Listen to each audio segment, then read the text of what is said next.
Good afternoon, everyone.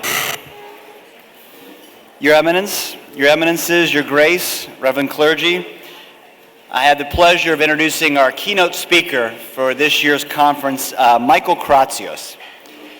Michael is the highest-ranking Greek American in the federal government, serving as the United States Chief Technology Officer, only the fourth in U.S. history. Shh. This is important stuff. And Michael, at 33 years old, is the youngest Senate-confirmed appointee in the Trump administration.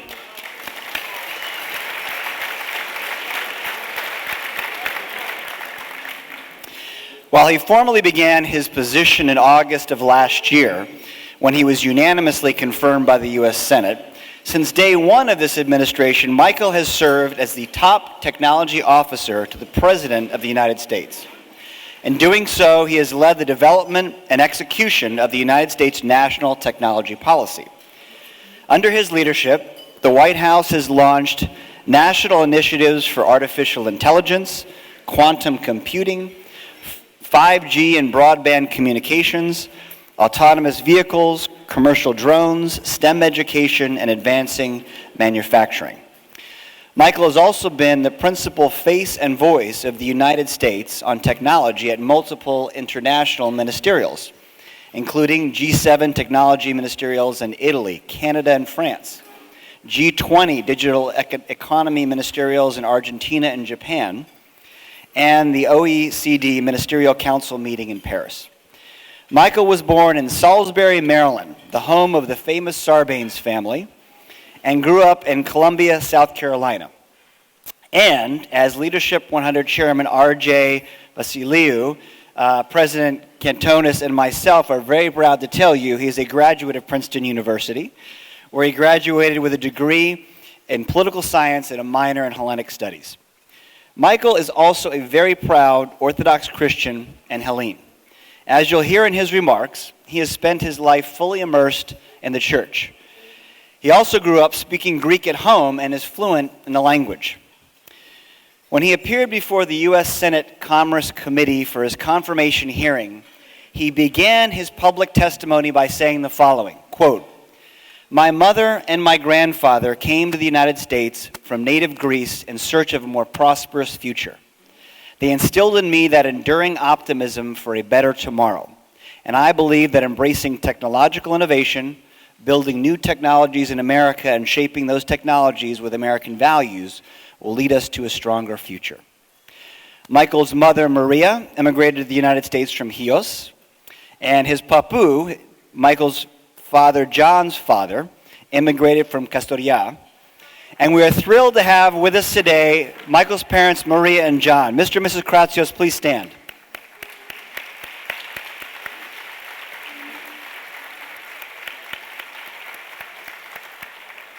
So please welcome to the podium the son of John and Maria Kratsios, and, by the way, the U.S. Chief Technology Officer, Michael Kratsios.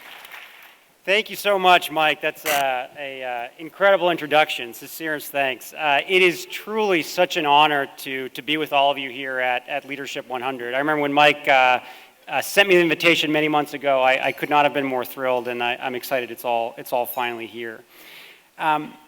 Kind of to start, I want to talk a little bit about my history and my involvement with the church. The Greek Orthodox Church has been a big part of my life and really part of my identity since before I can even really remember. I was baptized at Agia Anargiri in Marousi, a suburb of Athens, and spent my summers growing up in Greece. One of my favorite memories was every July when we celebrated the annual Panigiri of Agia Markella in Chios, who's the patron saint of the island.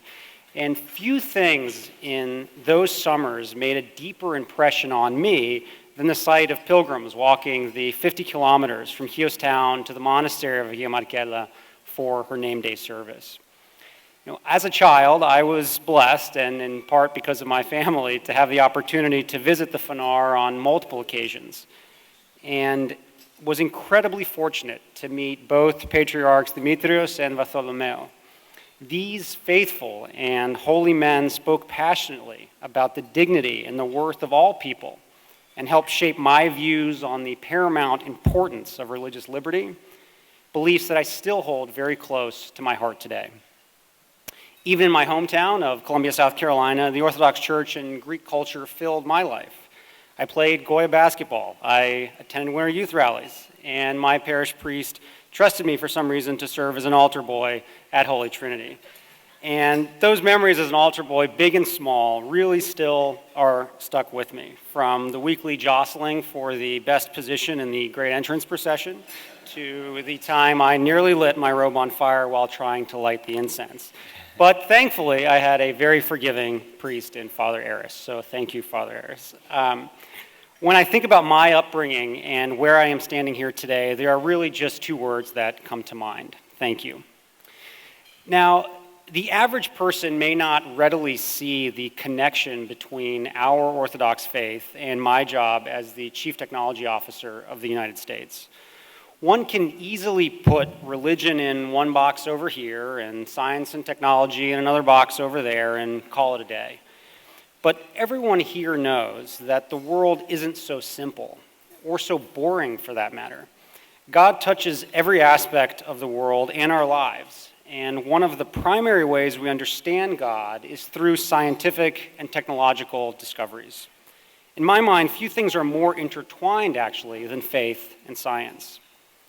From the inception of life to the foundations of consciousness to the various laws of chemistry and physics that make even the existence of matter possible, the more we learn, the more we're able to see the elegant beauty, structure, and mystery of all creation. In fact, the entire edifice of science and technology is built on the foundation of an ordered universe with rules, principles, actions, and reactions that we can study and we can understand. It is such a simple concept that we often do not recognize it, but everything we have achieved and everything we do depends on the intelligibility of the universe and mankind's unique ability to just make sense of it all. As Metropolitan Kallistos Ware once wrote, "I do not believe that there is a fundamental conflict between science and religion. God has given us a reasoning brain. He has given us faculties by which we can collect and organize evidence. Therefore, fundamentally, all truth is from God." But it has never been enough for Christians to study creation. Ever since Christianity took root, people have felt compelled to use knowledge to improve the lives of all people.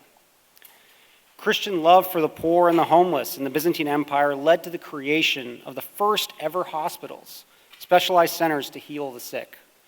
Christian emperors built technological marvels like cisterns to provide water for the people of Constantinople.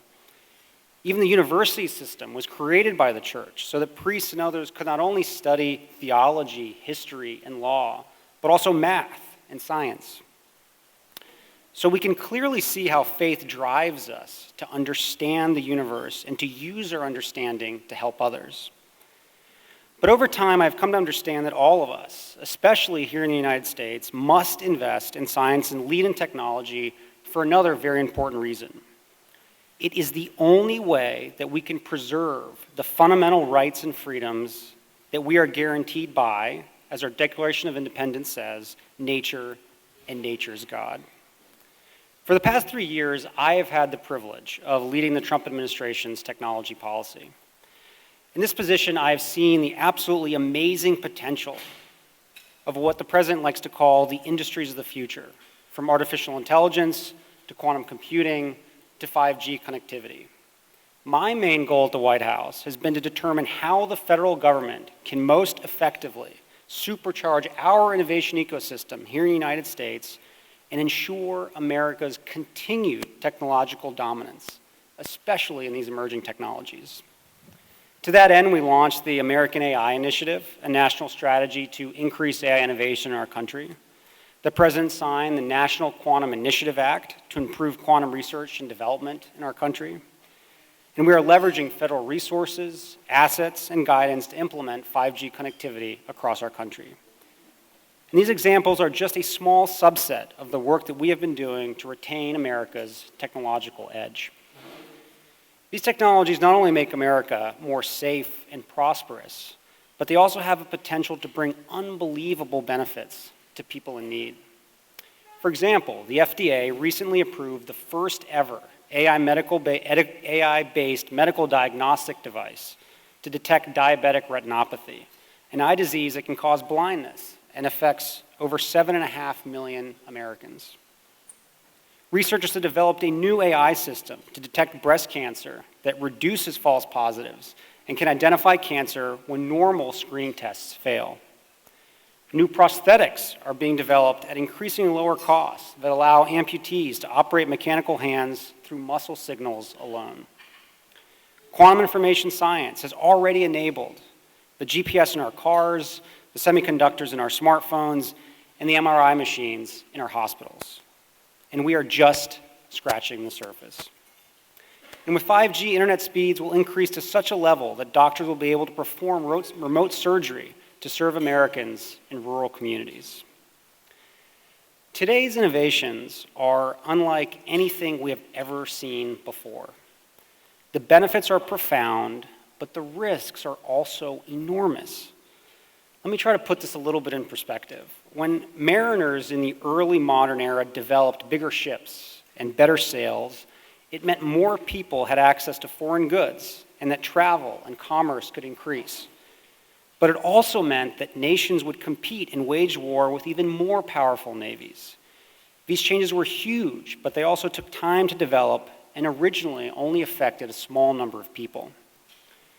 Today we are much more interconnected, and technology is quickly integrated into almost all of our personal lives.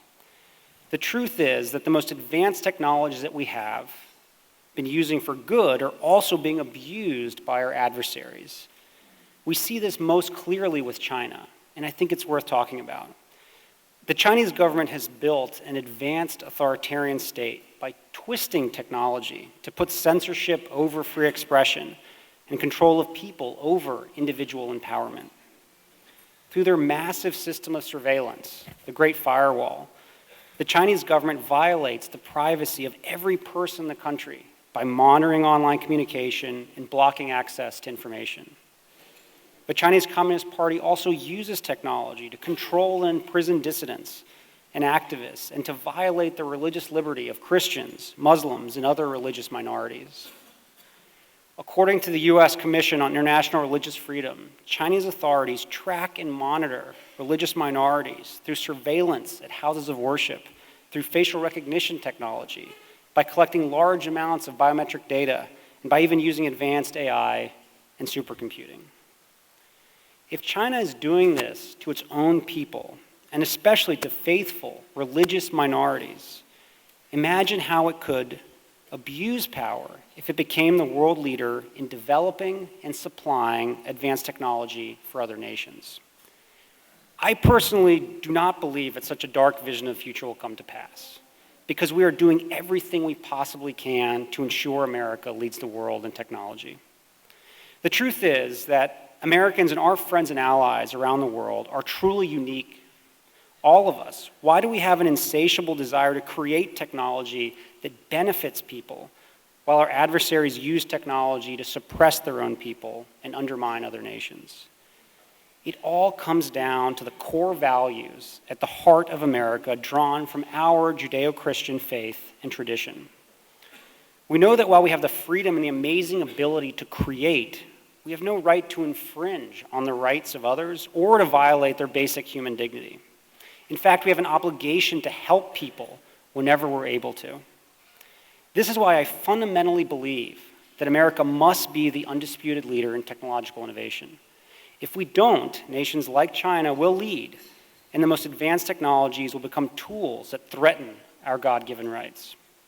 But when America leads, our consequential innovations will be ingrained with our core values of love for our neighbor, care for the poor, and respect for civil liberties, privacy, and the rule of law.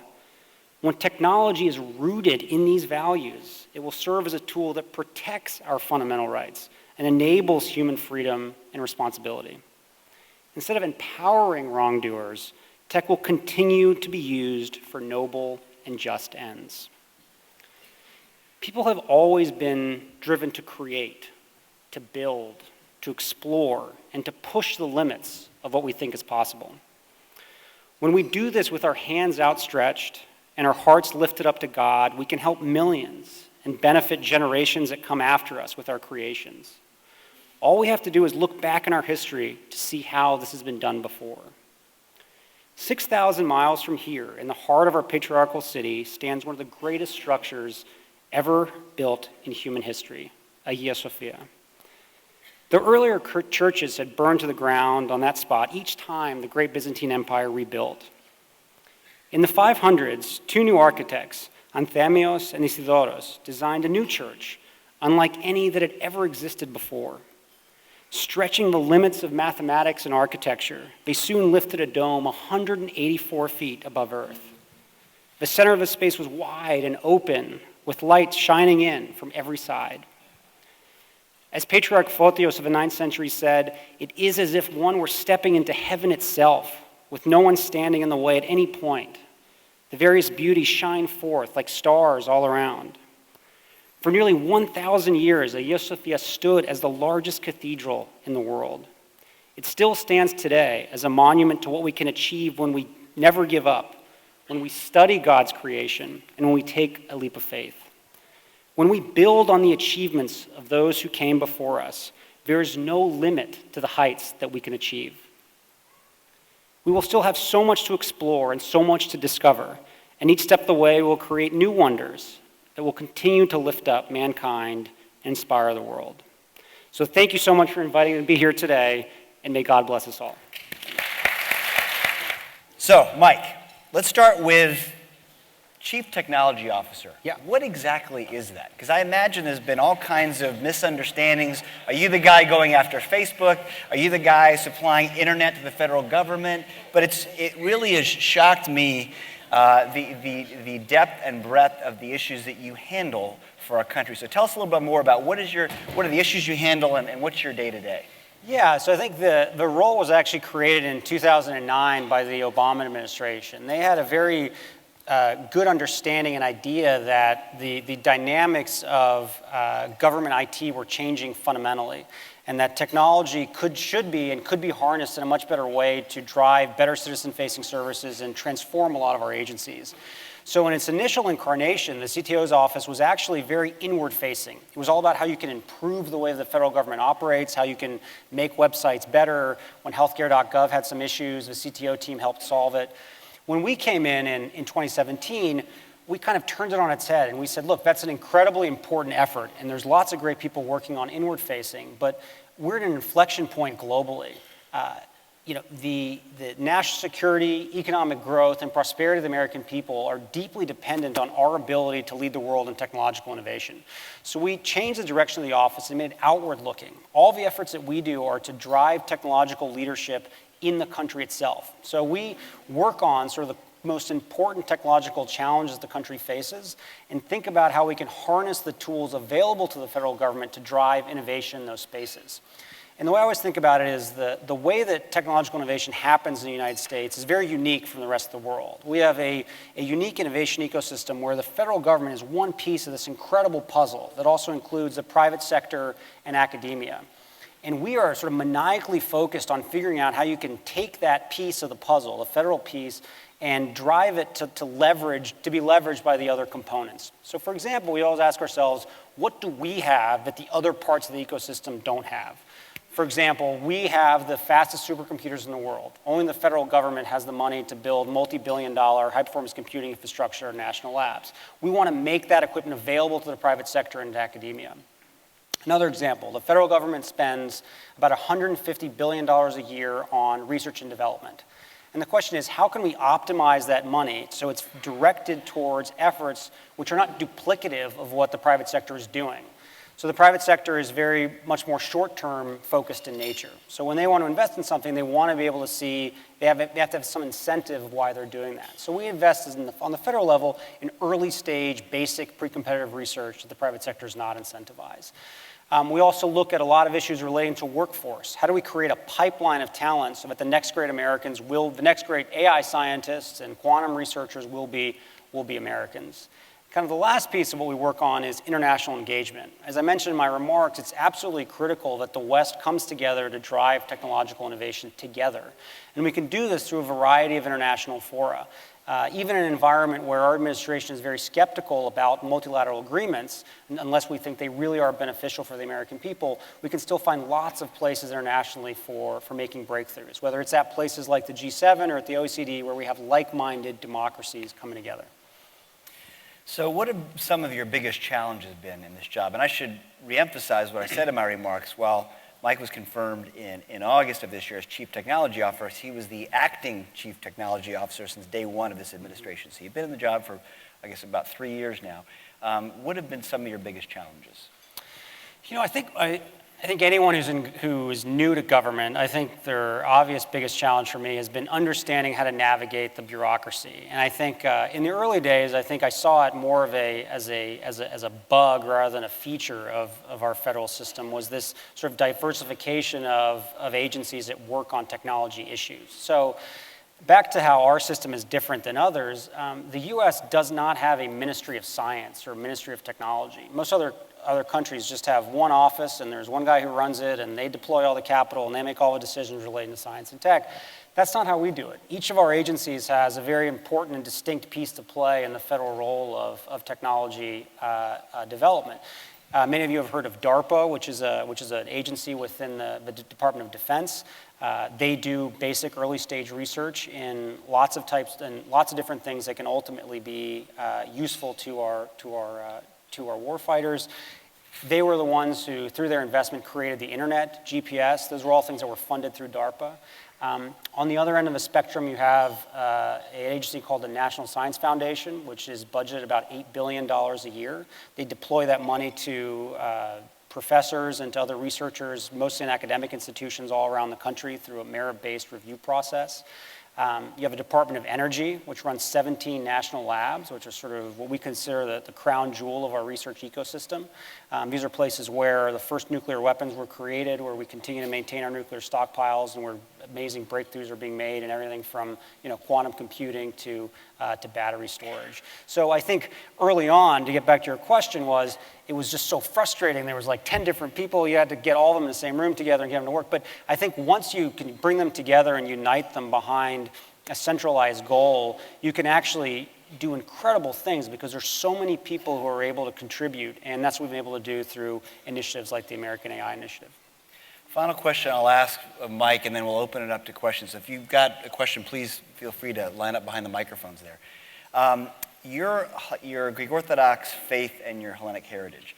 I would love to hear more about how that has defined what you've done in your life. As I mentioned, you are not only the highest-ranking Greek American in the administration at 33, but of all Senate confirmed positions in this whole administration, you are the youngest, which is really remarkable.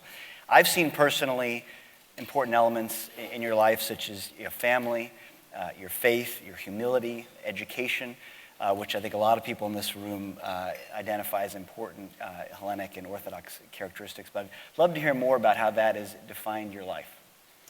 It has. I mean, my parents were very generous and would send us to Greece every summer. I don't know if they wanted us out of the house for 3 months or what the situation was, but in any case, we were there with my sister, and it was amazing. I lived with essentially we're staying with my grandmother and my aunt, and became fluent more or less in Greek, and have this love for Chios that I think is one that's always going to, yes, for all the Kotas out there. A lot of love for Chios in this room.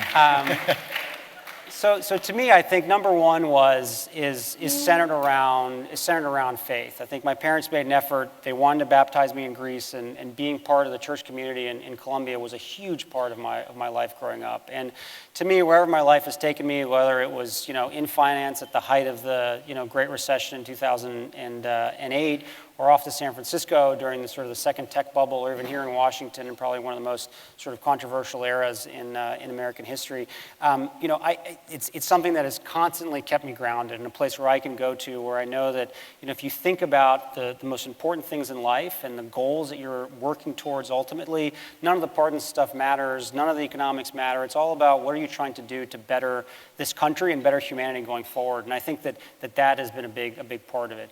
I think number two, I think it's that's around Hellenism more broadly, and the community that Greeks have is truly unmatched. Just seeing this room today, I think, is just a testament to it. But Mike, to you personally, I mean, I walked into my hearing room to do my hearing, and I brought my family from South Carolina, and I had my team from the White House there who were going to be watching the testimony, and who was sitting in the back? Mike was. And I didn't know Mike when I first got to Washington, and Mike didn't owe me anything. But he has been the most amazing and passionate friend and mentor and guide in Washington, and I think that shows how incredibly strong these bonds of Hellenism are. And you were there to support me, and even my best friends didn't fly down and support me. So it means so much. So thank you. Our pleasure. Our pleasure. One of my favorite moments with Mike was watching a meeting between the United States Chief Technology Officer and Greece's Minister of Development, all in Greek, in flawless Greek. It was fantastic. So it's great to see. Question.